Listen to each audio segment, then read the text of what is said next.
gudoomiyaha kumeel gaarka xisbiga mucaaradka wadani iyo mas'uuliyiinta gobolka Togdheer ee xisbigaasi ayaa ka qayb galay xaflad ballaaran oo loo qabtay taageerayaal ka soo jeeda degmada Warcibraan ee koonfurta gobolka Togdheer oo ku biiray xisbiga wadani waxaana ka hadlay munaasabada madax dhaqameed dhalinyaro haween iyo siyaasiyiin ka soo jeeda deegaankaasi Warcibraan sidoo kale waxa ka hadlay munaasabada mas'uuliyiinta gobolka Togdheer ee xisbiga wadani iyo saraakiil sare oo ka tirsan xisbigaasi ugu dambeyntii waxa ka hadlay xafladaasi gudoomiyaha kumeel gaarka xisbiga wadani Cabdiqaadir Jirde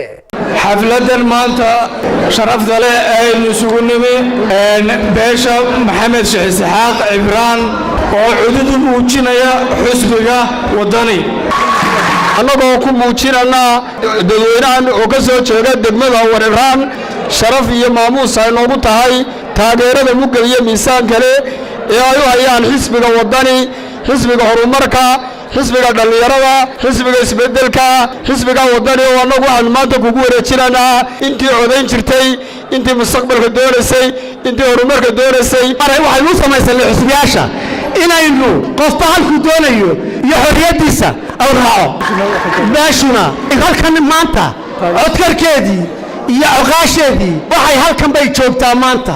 baashuna waxay taageersan tahay waa xisbiga wadani oo dhagayso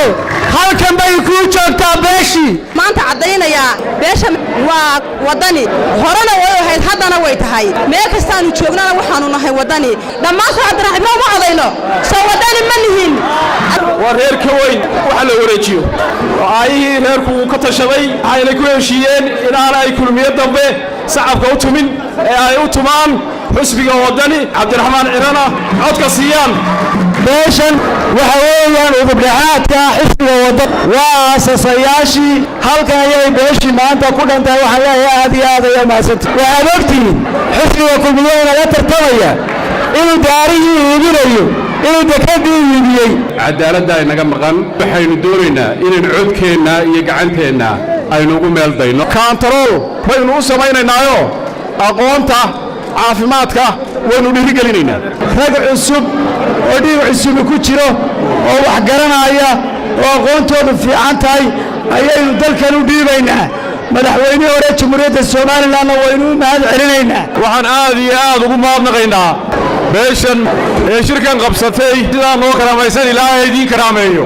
shidaalka dalka la saamiyayna bari buu u badan yahay ilaahay idankii waxay noqon doontaa caasimadda shidaalkana burco ilaahay idankii inaynu soo gaarsiino oo gobollo hore u marin ayaanu doonaynaa aad iyo aad baan noo sharafteen allah idin sharifo allah idin karaameeyo علي داير محمد بوس TV عالمي يونيفرسال برو